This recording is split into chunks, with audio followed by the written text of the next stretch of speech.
And here we are, episode 2 of, I don't know what the hell we call this. Babble. VRC Live, Babble, a bunch of people on a screen talking about stuff that doesn't make any sense. Also involving RC cars. Brought to you by this thing, Velocity RC Cars Magazine. You can buy this hat. Little plug here. VRC hats. 13,500 stitches in this hat. 7 hours to make each hat, and I'm not making any of that crap up. I had a guy make it, and apparently it was too hard, but he never told me. So literally it took me 2.5 months to make 36 hats. So they were special, and you can buy one. $35.95 US, because Jeff's here is Canadian. He doesn't understand what that means. Includes a back issue, and it goes 256 kilometers an hour. What is that? Fast. Yeah. 266. Jeff is also selling old DC shirts on his website. Apparently they're still available in Canada, so if you're looking for any vintage stuff, get a toque available for you. Follow my blog for all the fashion trends. Yeah, and a microphone. This is my laptop, dude. This is it. So it's been a week, and I just want to let everybody know that we're rich because we made, get ready, because everybody, says how much you make on YouTube, 60 cents from our last broadcast, which means that's a lot of money for somebody. And we're splitting it. That's where we are. But we have a bunch of topics, and we're going to start. I guess we're going to just jump right in and go deep, right? No, more speeches. More speeches?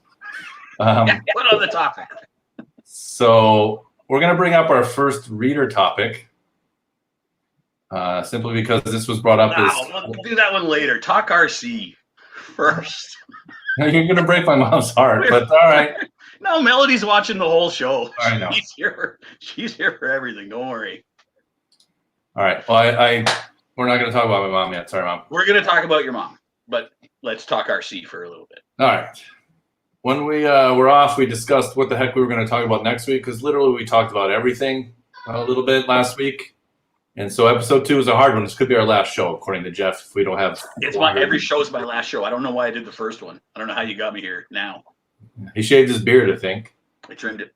Yeah. So there's a lot of changes. That's the only thing that's going to be different. I still have the same setup behind me. It's exactly the same as I left it.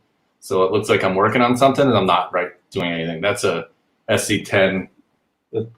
SC 6.1. Thought it was something I could put in the background. Dave Lyons. See? My dad's on. Is your dad Dustin Yoder? Oh. Oh, is it this comment? That's my buddy. Yeah. We're already here. This is good. Why am I doing this? Yeah. So the topic, most influential RC cars of all time. Now, I'm not sure if we meant that as for you or me personally, or for the industry, or for everybody in the world. So is there a clarifier of that, or are they the same thing? Any way you want to take it, I think is fine. And there's no single answer. It's different for every person, and it's also different for what component of the industry you're talking about. If you're looking for a somewhat useless, what is the most influential car of all time, that's relatively easy. I would say. I think we're all thinking of it. But if I would imagine there's a spectrum of well, what do you think? We're not all thinking the same thing. All thinking of the same one? Isn't that the whole fun of the question? No, but if everyone had to name one single vehicle, let's do it right now. I'm out. Look at this. Look at that guy. It's Ben Piggott. We're live, and we just got Ben to come on. Yeah, he hasn't learned the camera game yet, but welcome, Ben. It's my first time to using the computer, so it's like really crazy for me, guys. Sorry, but Jeff, you're gonna say something good, I'm sure, but I'll see. I might say something better just after you. Go ahead. Well, let's introduce Ben. Ben was in the first episode where we introduced who we are. So, yeah. Hi, I'm Ben. Well, we introduced ourselves last week. We can do it again. I assume the same 50,000 people are watching this week. 50,000 followers. Awesome. Yeah. So Ben, you're a SoCal racer, and you race primarily X, Y, and Z, that sort of stuff. Oh yeah, sorry guys. So and I've known Derek a long time, and I race in SoCal. Been doing this about 30 years now. So here we are. We love our. So you just added 30 years to our collective. Collectively 120 something now. Yeah. All right, that's We're important. there. That's Yeah, important. we need one more person, and we get 150. Yeah. You get a free beer for how many years? I'm going to get a beer. I'll be back in 1 second. Are we allowed to leave? I had no idea. I wouldn't have gone to the bathroom. All right, At any point still we haven't talked RC. We're 5 minutes in and we haven't talked RC yet. We got to ease into it. This topic is it's actually not as easy as Jeff was. No, I'm not saying it's easy. I have a list and I can give a reason, much like everyone does. But if we want to play the game of what is the single vehicle, there's probably two that could be on the list. It's a range of different vehicles, but what is your big, 800-pound influential gorilla? We're all gonna pick if you had to pick. No, then you two say it and let's see if it's the same. I don't want to skew opinions. So say it. Go, Derek. What's one? Name them one. I'll name it. I'll name it. Ready? Yeah. The Tamiya Frog. Oh no. Thank you. No, The just Frog because and the Hornet. like that's what transformed people like coming to see RC from the little Tyco cars to a 540 motor, and all of a sudden you're like, whoa, this thing is fast. Yeah, Hornet, but we're all the on my same age. list. The Hornet was definitely on my list. Yeah, same as Frog. mine. Yeah. Grasshopper and Hornet pretty much interchangeable. We don't. But need we're to all do the that. same age. That was the big car then. If there was a single, I don't know what the sales were on the Frog or the Grasshopper or Hornet, but I'm pretty sure the T-Max sold 2 million cars-ish, maybe more. Well, are you telling me what your most influential car is? Yeah, it's got to be something like it could be Slash maybe, but it's got to be a T-Max. Yeah. It can't be something just from our era because it got us into the hobby. Everyone got into the hobby on a vehicle. That's why you don't go strictly on sales, but sorry, go. No, the topic is for a reason, because for me, it's the Hornet and Grasshopper, big 80s boom. Then you move into the RC10 on the racing side, really exploded that scene. Yeah. Then you've got Traxxas, ready to run Innovator, and I'm wearing the hat, but I'm not in the tank here. Bandit, Pete Rustler, and then T-Max, huge, Slash, huge, Eureka, all those models. And the modern era Traxxas, by far the most influential, I think.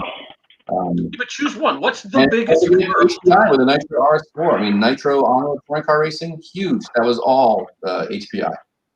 And touring cars in general. Tamiya with the TA01 and the whole TA series. Massive.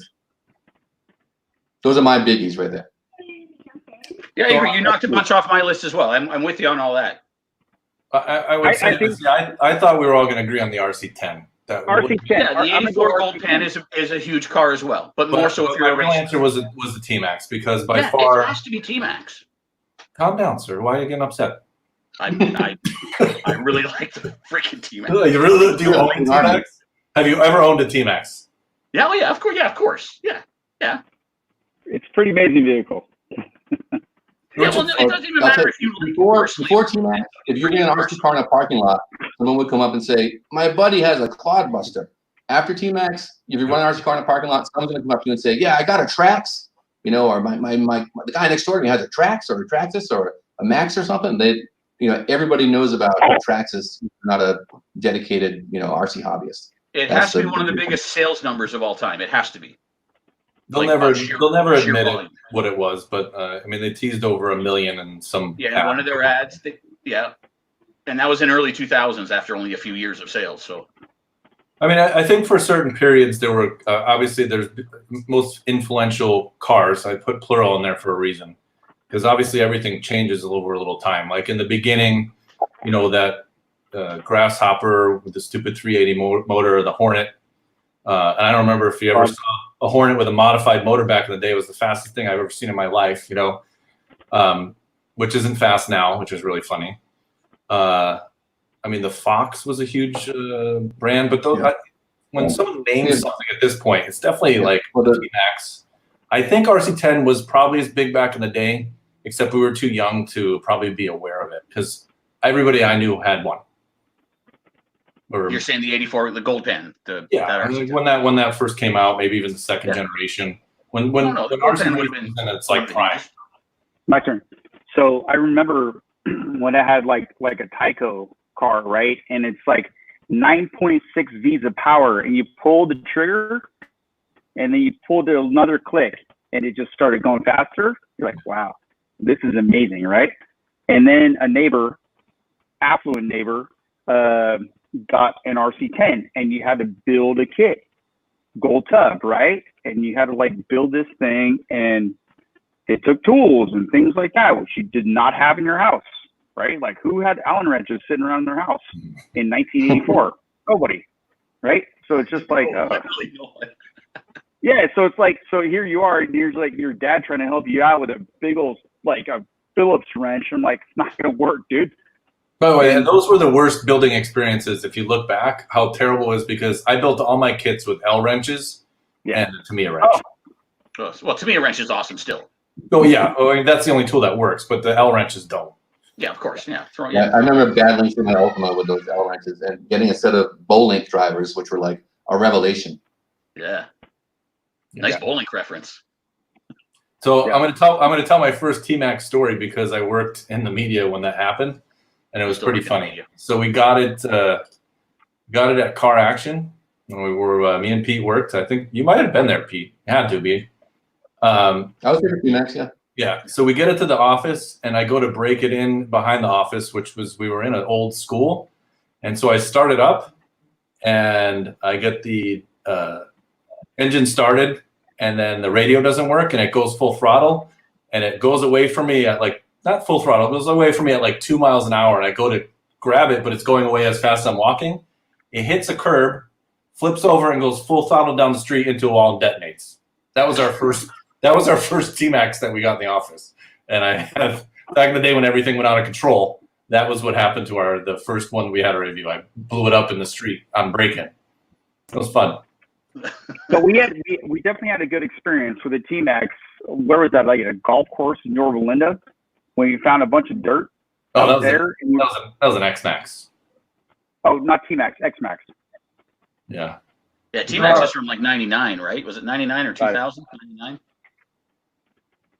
So I think 99, the first pictures came out in 2000 was when it really hit. Right. But the T-Max, speaking of the Max, which, shares that name because it's a similar kind of driving experience.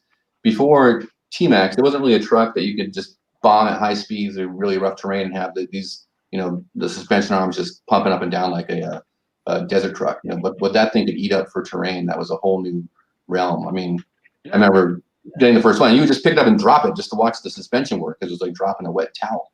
It was like nothing else before. And that was really narrow. They made it wide after that. Even then. Sorry, Pete. I keep almost cutting you off. I'll go through my list real quick because we've said them all. I had Hornet and Clodbuster, but you could list a number of. Did you actually make a list? I made a list. Someone said to me, there was an email saying to research it. I don't like to research it, but I think Pete said it. He's very organized. I'm getting a beer. I researched my brain. Listen, Hornet, Clodbuster, 84 Gold Pan RC10, T-Max / and I think worth a mention, and this is why you can't have the most influential or influential, so you have an S on cars, the AX10 from Axial, when crawling was just custom made things. That was, I believe, the first crawler. And that was huge. That was very influential. Look where crawling is now. I'm not saying Axial built it all, but that was a big deal as well. So yeah, I think we've exhausted. A number of us have overlap, and that's my exhausted list. I'm sure there's many more. Yeah, and to Mike's point there, RC10 for sure huge, but I think it was in a more narrow segment, which was racing. It wasn't like the RC10 was the first car to have A-arms and a 3-gear transmission in the back. It was the first really race optimized car, and had the performance and took over that segment. So one of our comments here, Steve is saying the Avante, which I remember when that came out, because that was in the era of mythical. We can build this with one part. Let's use 12. Mythical 4-wheel drive. Yeah, exactly. Yes. Yeah. You're getting ahead, but I still remember seeing that thing, and it was like a spaceship, which it still is, but it is like Jeff said. It's awesome. And that's typical to me. It's like, hey, this could be one part, but we can make it 13 and go together awkwardly. Ben, keep leaving. No, I didn't get the wine. So the Avante is a Tamiya car, right? And I think my first car that I had that was like really fast was called the Spirit FF, front wheel drive car. Maximum FF. Maximum FF. All I did was drive it in reverse. It's like they're both front wheel drive. Oh, I didn't know about the Spirit then. Okay. Spirit FF. Yeah. That was your first car? That was my first car that I had to build that had 19,000 screws, and they're all like self-tapping Phillips heads instead of like anything else. And I'm like, this thing sucks. I was like, this is terrible. And somehow I put it together, and it's like, you know, to me, so it's like, instead, like you just said, like instead of an A-arm, it's like, let's get 9 pieces and make one A-arm with it, right? It's like, let's screw these all together. And, you know, as a, I don't know, 10, 12-year-old kid, you're like, well, there's a bunch of extra parts at the end of the day, and car still runs. So nice. It ran. It's fast.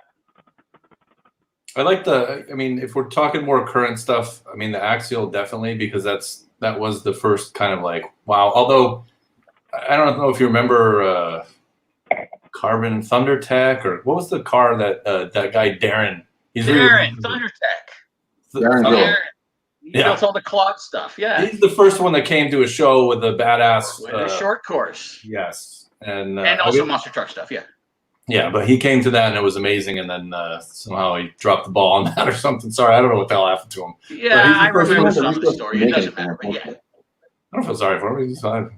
Somebody else came out cheaper and better, but that was the first. His short course was like $800 and super detailed. It wasn't a slash beater. It was what he does. He does beautiful stuff. He builds beautiful machines, but they're it was G template with a solid rear axle, and it was very authentic looking technology wise. Yeah. But and Darren made beautiful clodbuster parts and stuff, but I just don't think he had the resources to make a lot of it and to advertise and to do the things you had to do to really grow the company. Yeah. So that was like the first short course, breakthrough, because that kind of before anybody did that stuff, he was kind of that in there.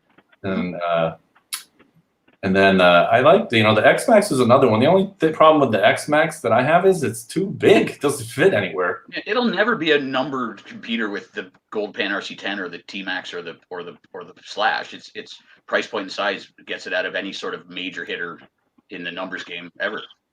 So here's a funny one right here. So Sabor with his X-Max, right? Like he ties it to a wagon and he tows his kids up and down the block with it.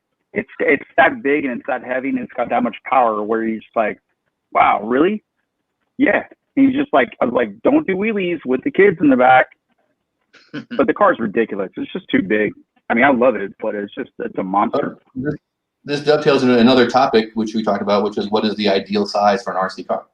Yeah, that was the one that I couldn't remember we talked about. Yes. I don't love. I mean, there are minis that I like. In general, I'm not a big fan of the mini category. There's certainly big models that I like. This feels impressive, but to own one and have this lawnmower size thing in my life, that's not really ideal for me. 10 scale for me, perfect Goldilocks size.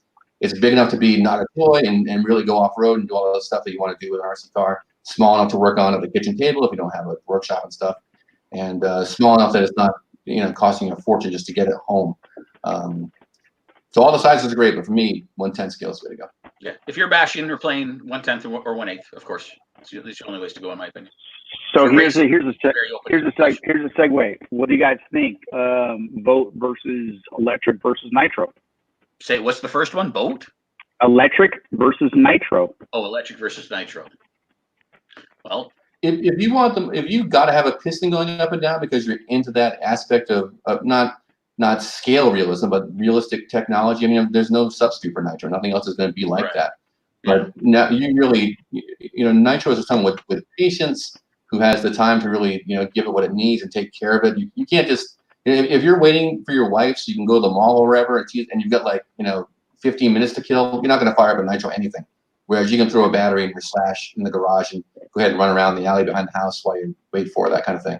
Nitros, it's a whole deal. I don't think it's ever going to go away. There are people who love it. There's also people who love, model steam engines. Those are cool, I think. But for performance, also people who like steam engine train racing club down the street from me. Yeah, Electric's better by every metric, but nitro won't go for away. performance, convenience, and cost. It's no contest. But yeah, nitro should never go. It's cool. It's an engine. It burns fuel. I mean, it makes noise. That's awesome. And if you're into it, fantastic. I'm not gonna try to talk anybody out of it. But for me, I just don't have the time to maintain a nitro car, or nor really a place to really run one, because I'd have to go someplace. I'm not gonna be the guy who runs it up and down the street and the whole neighborhood hates you. You know, I'm gonna go to an empty parking lot. And granted, empty parking lots are easy to find right now, but still, I got to load up my car, my nitro, and everything else. So, yeah, I think if someone said, I don't care, I just want the best power system, I'm going to tell them to get an electric car. I mean, it's no cost. Of course. Yeah. I think nitro is actually, for me, on the verge of not being an RC anymore, to be quite honest with you. I don't agree. I don't see, there's no innovation. There's no, I mean, engines are almost non-existent.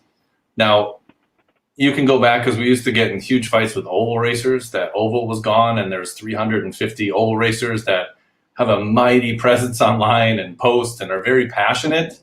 But the reality is, I mean, you go to a hobby shop and nobody's selling nitro.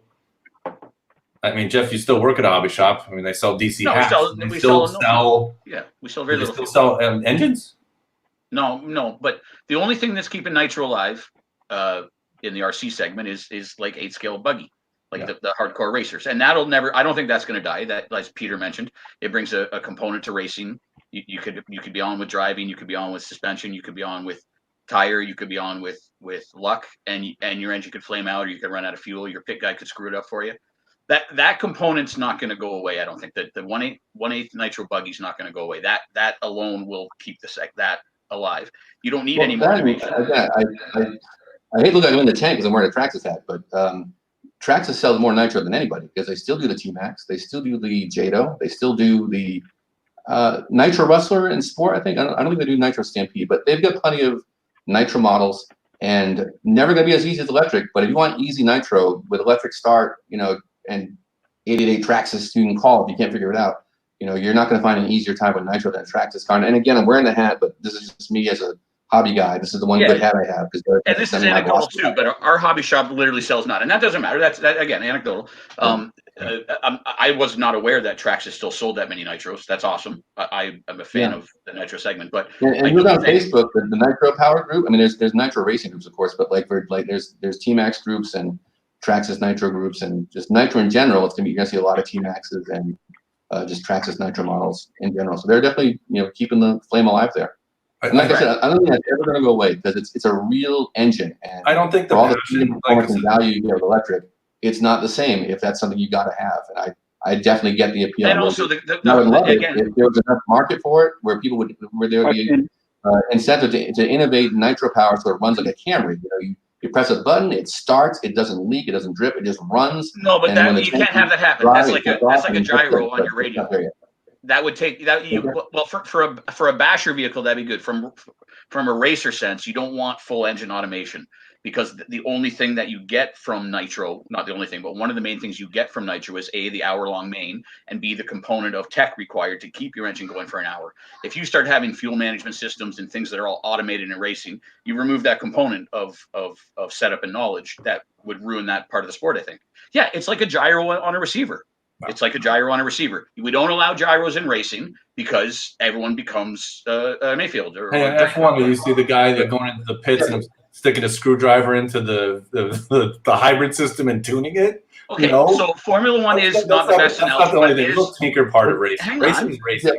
No, racing is not racing. There's all sorts of rules in Formula. There's all sorts of technologies that is not allowed in Formula One because it would ruin it further. Some would argue some of it is obviously ruined, but there's many. I think there's many techs that they don't allow because it would not benefit the racing.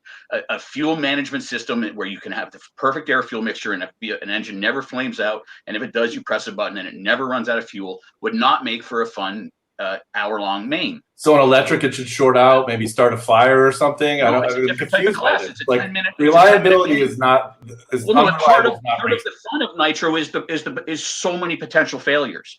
That's the point. For you to win the world, I keep giving worlds as an example. For you to win a main in nitro, an hour-long main, takes a number of moons to align. a number of highly skilled moons to align. If you start removing those moons that need to be aligned, then you've removed the difficulty of it, and then you just go race electric at that point. I don't think those components of nitro are ever going to go away. I wouldn't want them to, just like I don't want gyros. So this guy Brian is saying that form of traction control is not allowed in F1. It was allowed in F1 for like 10 years, and so was ABS, and so was that's where everything developed from. In DRS too. I mean, drag reduction system too, so you can pass in the straight, like stuff like that. It's not unfettered in Formula One. It's not find out the best tech and put it in the car. But it isn't have the car fall apart, and that's part of the fun. I didn't say it's part of the fun. You watch a nitro A main, especially at a big level, all 12 cars finish. I'm not saying expected failure. I'm saying the reason all 12 cars finish is because they've become an expert at every component: suspension, tire, engine, all that. That's what it takes. But here, Jeff, here's something too, though, is that in a nitro race, you have a pick eye, right? I mean, there's no pick eyes in an electric race. It's just like it's going to run or it's not. Am I right or wrong? I don't know. But I think in a nitro race, you got to. I'll say this. I don't think they'll ever. I mean, it would be very easy to have a quick change battery. I don't think they're ever going to do hour-long mains for electric where you come in every 10 minutes and swap a battery. You could very easily do that and have a really fun hour-long main, but it's not necessary. You're better to do a AAA main with 10 minutes because that, again, the component of nitro that's fun, the not expected failure, but the potential failure and requiring you to have an extensive tech knowledge over a number of genres is what is appealing for nitro, and which is why I don't think you'll get that. An electric car will last for 60 minutes, no problem with 6 batteries. It's not fun anymore. You're better just to run your shorter races at that point. The part of nitro that makes it fun is your clutch has to last. Again, I don't need to keep listing all the failures you got to be really good to make it all work, and that's you don't get that with electric. Finishing a 5-minute main or a 10-minute main's easy. I say Steve Daw or Dowie is bringing up. Is that your buddy? Is bringing up. I think everyone on here is my buddy. Yes, Steve's my buddy. We're big in Canada. 26 Canadians watching right now. Yeah, there you go. So he brought up something, and Jeff may have texted him what one of our topics were. I didn't. Pre-show game. I know he's cherry picking here and trying to make himself look smart. Don't take any advice from someone in a DC Toque, please. Because hat's from like 20 years ago. I don't have a velocity hat. I don't have $35.99, and you won't send me one. 13,500 stitches. So I hear, yeah. Snitches get stitches. Here is the topic that Peter brought up randomly. Great question. Can Traxxas win a championship? So if you were in RC long enough, you probably know that. Win a Worlds. Can they win a Worlds is the question. You want to go all the way to IFMAR Worlds, not even just. That's what Peter said. That's what Peter said. Can Traxxas decide? Can they win a Worlds? Calm down, sir. I don't know why you get so excited. But we all remember. Some people remember. Some people may not know. But Traxxas made race cars. I don't remember the name. Yeah. TRX1. Well, they had a truck that was called. You've exhausted the list, buddy. There was a truck. No, there wasn't a truck. Yeah, there was a 10 scale truck when they raced. There was no. The TRX1 is the only race car they've ever made, other than the Revo, which they had a monster truck class for a while, and it did well at the Nationals in the early 2000s or the 2008. It was the world champion. But yeah, they did the TRX1, they did the TCP, they did the Blue Eagle series of trucks. So yeah, they were doing race vehicles along with other stuff in the 90s. But as far as I remember, the TRX1 was the only thing that was somewhat competitive in racing. Nothing Traxxas ever made was competitive against competitive anything, but if you need to spend the money on a team that you ship around the country. If you don't do that, it doesn't really matter how good your car is. No, I'm not arguing that point. I'm just saying, I'm going back to Derek, saying that arguably the TRX1 was the only dabbling that Traxxas did in serious competitive racing. It would be my argument. So, Jeff, I'm in disagree with you right now because my first sponsorship when I started racing was Traxxas. 50%. I don't know what that means, but they have this. Nothing. It still doesn't mean anything, but everyone thinks it does. Listen, thank you. The TRS. You were still good. Was awesome, dude. No, this truck was awesome, dude. It beat the RC10. Yeah, you raced the truck, right? That's what I'm saying. They had a competitive truck. They didn't have a. Okay, maybe I'm wrong. What was the truck called? I don't know of this truck. They had the Blue Eagle LS1. They had the SRT. Correct. The Blue Eagle? Okay, maybe I It was just LS1 or something like that. No, the thing was amazing. Like, I was like beating people, and I was like, I'm not a good driver, and I'm beating people real quick. And I was like, this thing's rad, dude. It's just plush. It was just like super suspension, put it in a 12 double, and off and running, dude, in mod class. Thing was great. Let me jump in so Jeff said explode, because this is where I came from with the whole concept. My belief is that all Traxxas would have to do if they wanted to win at any level is just decide to. They don't make a race car right now, so don't talk about how the Bandit would do or a Rustler. They aren't built for that. Although the Rustler does have components from those old race cars back in the day. There's no stadium truck world. So. Yeah, all Traxxas Traxxas could certainly hire whichever races they need. I don't think Ryan Cavalieri would race Traxxas cars. And they could certainly, obviously, engineer a race car. It is not rocket science to build a two-wheel drive buggy or a four-wheel drive buggy. You're talking about the company that engineered the X-Max and the TRX4. There's the Revo, back in, what was that, 94? I mean, this is not a company that does not have tremendous resources in terms of an intellectual capacity to build really innovative vehicles. So the idea they couldn't build a race car and hire a team, if they decided that they wanted to do this and then win at any level, they sure could. Now, I'm not saying they could do it in a year or what the time would be. Okay, that's what I was just going to say. Devote resources to it, they would definitely be able to do it. Yeah, they have resources. Any other company that said, we're going to jump in and we want to become champions, they could do it with enough time and effort. And what's your timeline? It's not a magic formula that only certain people have, and it's What's your timeline? Fairy dust situation. What's your timeline? What would be your timeline that you think Traxxas could win the Worlds? I would say they'd be competitive instantly as soon as they have a car, and then after that, it's luck. It's luck to become the actual world champion, but no, it's not luck. It's not luck to become the world champion, in my opinion. Okay, yeah. Obviously, I'm going to stop saying in my opinion. One of those top three guys, it does come down to a bit of luck. I mean, as to just who it's going to ultimately be when you're. There's always a component of luck in racing. Right, there's always a component of luck in racing, but getting back to the point, Traxxas would only be able to be competitive quickly if they copied another vehicle's geometry and weight bias and dimensions and whatnot, which a lot of companies do. They've been doing it forever. There's only one. You're saying that if I win Powerball, I'm going to start an RC car company, all right? And I'm going to focus on two-wheel drive buggy racing. Am I really going to benchmark the Losi car, the Team Associated car, the X-Ray car, and say, you know what? They've got this weight distribution that works. I have to not do that. I need to have 100% of my weight up front just to be different, so no one says like. No, I'm not saying that, but you'd have to copy Team Associated's 3 decades. You're using the wrong word. The class has been so developed, so mature, and everything's computer-aided design. It all looks the same. There's no difference between these cars. I think I prefaced that saying that they're already copying each other. If you look at the geometry where the holes are on towers and arms and all the roll centers, there's a lot of similarities between all the major brands of cars. Of course, especially two-wheel buggy, which is what I think you just brought up, is an extremely mature class. Touring car. Every time they come up with a new touring car, they just move the motor mount 0.5 millimeter. All these mature classes, obviously, yes, Pete, if a 70-30 weight bias was a number, you wouldn't change it just for the sake of changing it.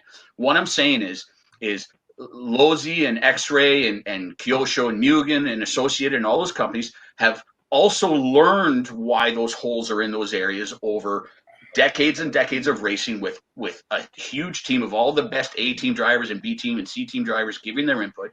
The only way Traxxas can compete with that level of maturity and that level of knowledge and that level, of course, money is a huge motivator, and I think we're about to talk about that. But other than almost 100% photocopying an existing platform and then trying to innovate from there, they would not have a chance against it. If they sat down and started drawing pictures of cars, they wouldn't win the Worlds for a very long time. To argue that Traxxas could never win the Worlds would be ridiculous. Of course, if they had a 5-year plan or something, maybe. But no, I don't think. Yes. Let me ask you a question. So, one thing I saw, recently, what happened was like, so when I was racing 8 scale, a lot with a Mugen car, which was amazing. And then all of a sudden, Associated switched their entire platform from going from like A-arms to like pillow balls. Why? Why did they do that? Why did they do that? Like, what happened there? Was like, go ahead. Well, if you're talking, well, anyways, we probably shouldn't. Yeah, because there was a pillow ball setup that worked at the time. There was another pillow ball setup that worked at the time. So racing's not about originality. No, and I never said it was. I prefaced that a lot of companies are already copying, but for Traxxas to announce and then do a photocopy of a car and then win the worlds would, I think, be a little bit different than X-ray borrowing. This is what you're doing. I'm going to be your counselor right now. Hold on. Jeff, you're using Traxxas as a copy and everybody else is innovating, is what you're saying. So sort of, but not really. Yes. Because so they can come up with a car slowly over decades and decades, and that's what Traxxas would be missing. I'm not, again, arguing that no one copies. Many of them copy, but you'll take X-Ray did a good job on the rear anti-squat setup. I'm going to copy that. But each of those companies has, over many decades, slowly and precisely updated and made their car better. To come in later and copy in the full-size auto industry, just to copy a Ferrari and then have that as your starting point isn't completely fair as the guys that just copy components as the years go on. Talking about fair. Let's use X-Ray because you used that because they came into most of the game late. What cars did they copy? They were direct copies of cars when they came out. No, I'm not arguing against that. I'm not arguing against that. So, but what the topic is if Traxxas came out with their own original freaking car right now, could they win a Worlds? And my answer would be yes, and probably I would say 2 years. Only because I don't think they race the Worlds every year. You gotta wait a little bit to get there. So you might have to gap it a little bit to get to the part where they can win it. But you can come up with a car. Look, at this point, you have so much computer-aided design that it's not going to the track and drilling a new hole and testing it for 3 weeks. It's a computer. Simulation. It's a simulation. So you just throw it on the track, it's and not it's going to work. only a simulation. They do lots of hole drilling and roll center changes and washers and shimming at the tracks. Yeah, that's old school. Okay, what are you rushing? We're going to build a rocket and see if it blows up and figure out why. No. You can start with your computer design, and then they still go and test different hub heights and different toes and all these numbers. The drivers are the ones that design the car after the designer has the base model. They still get all the input. What happens when you try this hole and that hole and try that width and all these other variables? I've tried so many holes in my life, I didn't even know. Yeah. So, there's only a few that work.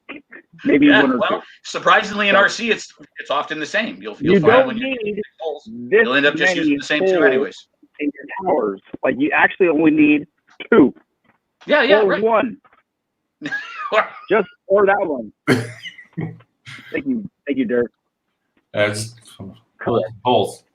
All right, it's been 38 minutes. Hey, shut your DC hat. I was told this is a 30-minute show, so what's the topic? What are we doing? Who's got something? Oh, you're still here. Oh, I thought you were going away.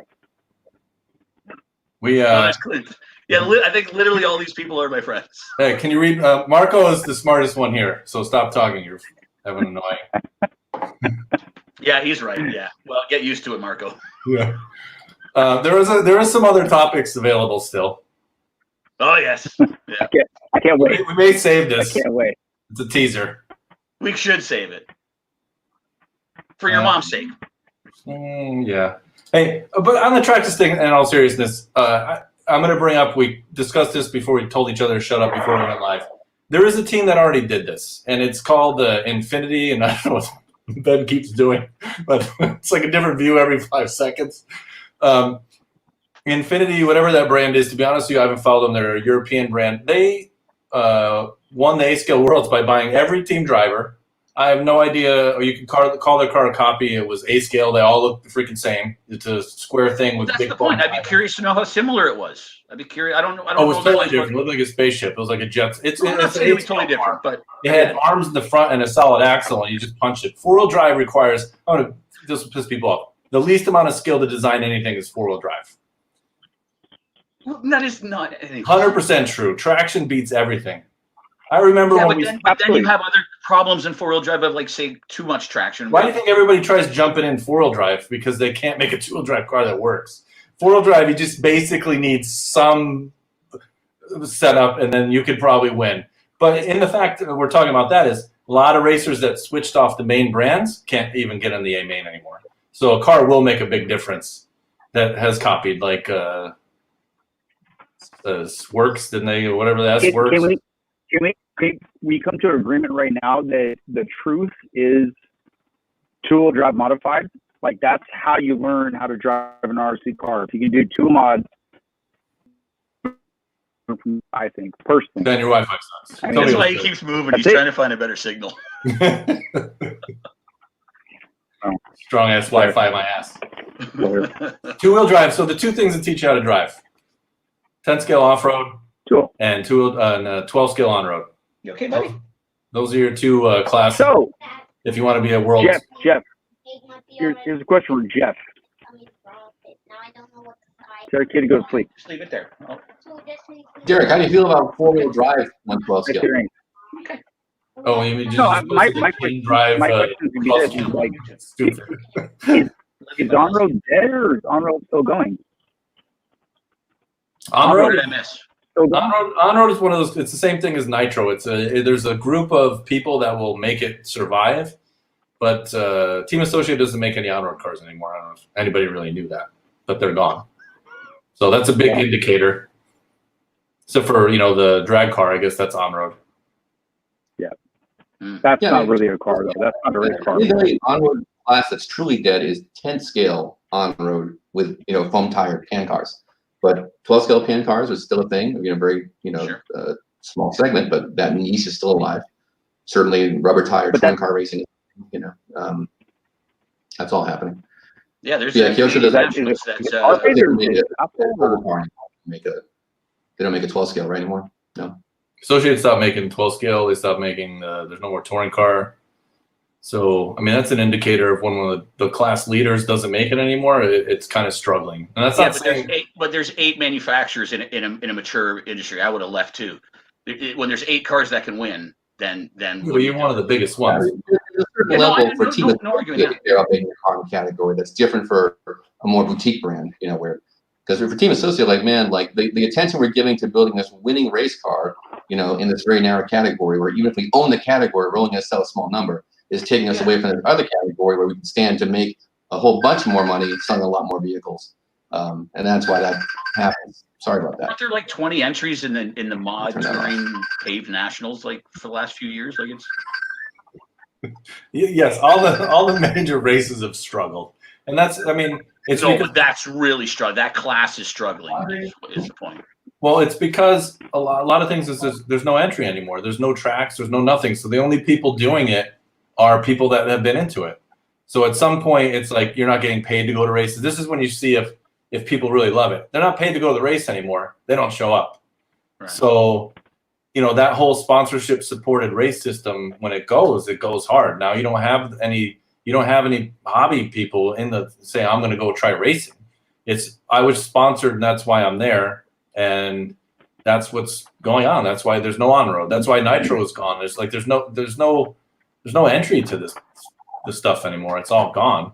Yeah. And and I guess this will be a topic for next week of understanding how the beginner classes breathe life into a class. Like I'll tease on the slash. Talked about this before. These classes are required, and tracks forget that those new people coming in is really the life of more than just their track. It's the whole industry of racing. We don't have a healthy stock racing class anymore. And electric racing went way up, and then it's kind of gone back down. It's gone too fast again, and now you're doing this stupid carpet stuff like Jeff, because he wears DC hats, and he doesn't want to go reverse in racing. It's no evolution. Reversing racing is not an evolution.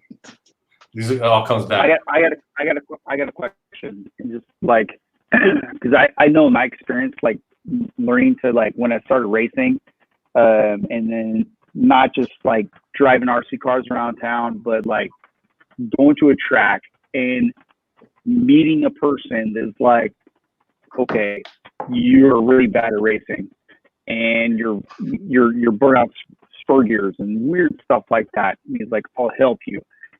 Do you guys have any experiences like that where it's somebody took you in and said hey, here's what you need to do? like Brian Kinwald, you need to anodize all your screws blue, stuff like that. Like anything that like made you go like, oh, okay, you went from like not finishing a race to finishing a race and then going much, much faster. Sure. Yeah. Go. No, Was that a question? Yes, it was a question. I kind of got what he's going. Was there anybody that helped you like get to the next level from, you know, showing up, Correct. You know, without your battery charged and your tires falling off, Right. and they said, hey, you know, here's a little kid that doesn't know what the hell they're doing. Let me show them something. Well, we're all at the Right. level where we would be the helper. We've No, been I doing just this laugh for- at people. We But, are now, but I help. Shit, I'm trying to win. I'm at the No, track I to help win. people all the time. No, I share my setup. I'll tune your car. I'll help in any way I can. When I used to go to the big races, when magazines actually covered races, you could always see the confident teams where they're posting their tire program and they're posting their setups all the time. The strong teams don't mind sharing information and making you go as fast as you can. I'm still going to beat you. I don't mind telling you what I'm doing with this or that. That's it. That's my speech. But what about when you were a little kid? But when you're a little kid, when you're I like, had a I don't know mentor. what I'm doing. I had a couple of huge ones. Yeah. Who was that? No one will know the name, but George Crisera. He was a huge. I mean, a lot of the people who are watching, Brian Levine, well, lots of guys down there will know him. But yeah, sure, I had a guy. Jeff had a guy. I had a guy. Really helped me at the track. It was really nice. All right, let's get back to your mom Maybe then. some Let's go. candies. All right, what is this? What is this? It's 9:16. Nice. Are we talking still? Are we in the future? Not where I live. It's on 916. Well, yeah, I'm not in California, right? Sorry, I'm not West Coast. What are we All right. doing here? We're going to wrap this up because I think we're running out of time and people are making fun of us, telling us to F off. Of course they should be telling us that. Somebody brought up Schumacher, which means we've been on way too long because Schumacher. up. Don't they make tires? Yeah, I heard of that company. Schumacher had some important innovations. The ball differential, for one. Yeah, All right. huge. Yeah, that's right. That's Schumacher. That's right. Yeah. Hey, here's a good plug for our magazine. It's not a bad magazine. That's what we're going for. Magazine. Yeah. You So proud. Your Spark Talk. Yeah, all right. That guy's all right. Yeah. All right. I'm probably not going to be here next week. You are definitely going to be here. And I don't know if you know because Mr. McMahon was posting in here. Is it coming back? He is very fast. I am not going to make any cocky comments to Mike. He is quick. He's a Roar national champion. He's a past Roar national champion. So He is. He's a good guy. Well, I think it's 12 scale stock, but that's still huge. Yeah, I just I'm say with you, McMahon. clarify what class. You know, I thought you were Traxxas putting it like McMahon could. I was just 12 scale. McMahon would win more if he didn't go out and drink with us at night before the races. But that's another. What's the point? If we're talking about McMahon, he was. I'll tell you what, guys. This is a good story. When I got back into racing, like as like an older person, and he was the first guy that came and said like, "Yeah, your setup's wrong," and he's just like, "Look at this in two-wheel drive buggy, right?" And I was like, "Thanks, man." And we're buddies. And then I met Derek. Now I know you. I know you. It's RC Universe, man. It was good. No, he was a good guy, man. He helped me out. Because I was like out of the team for a long time, and he's just like, "No, you're kicking backwards." I was like, "Oh shit." Things would change. So here we are. And then boom, we just started racing. David Lyons has never helped anyone in his life, David. Oh, Jeff figured out how to read comments. There he goes. You guys taught me how to read comments last week. Fuck. Oh, anyway, if you want to buy any vintage old hats from DC, because they still exist in Canada, he probably has Oakley shorts that has the O right on his I do have Oakley shorts. Yeah, he has an O right on his butthole. You can buy those from Jeff. They're on his Etsy shop or at xxmain.com. Check out Pete Vieira. Yeah, xxmain.com. That's right. I got to get something out of this. Everyone go to xxmain.com and buy some stickers. Yeah, it's a porno sticker. And then buy our stupid magazine. If you need a hat, I'll send these to you. And I'll probably send it to these two people. Yeah, that would be freaking nice. Yeah, DC. 30 years from now, you'll get this hat because then it'll be back in style. And then see, Ben has one because he lives near me. And then we'll be back next Monday. I was trying to tell you Thursday, like I'm on Seinfeld or something. We're Monday night. We're not even prime time. We're freaking when I don't even know what show's on at 5:30, Golden Girls or something. But we'll be back next week. We'll answer all your questions. No, we will not cancel Golden Girls because that's amazing. We'll get back to my mom next week. My mom's topic is yes. Let's have your mom on. The story is quite funny of Derek's mom. Somebody made fun of us like we were talking about my mom, but there's a funny story behind my mom and Jeff. Beautiful lady. We love you, Melody. Let's hear it. That's it. Okay. See you guys. Bye, everyone. Suck it.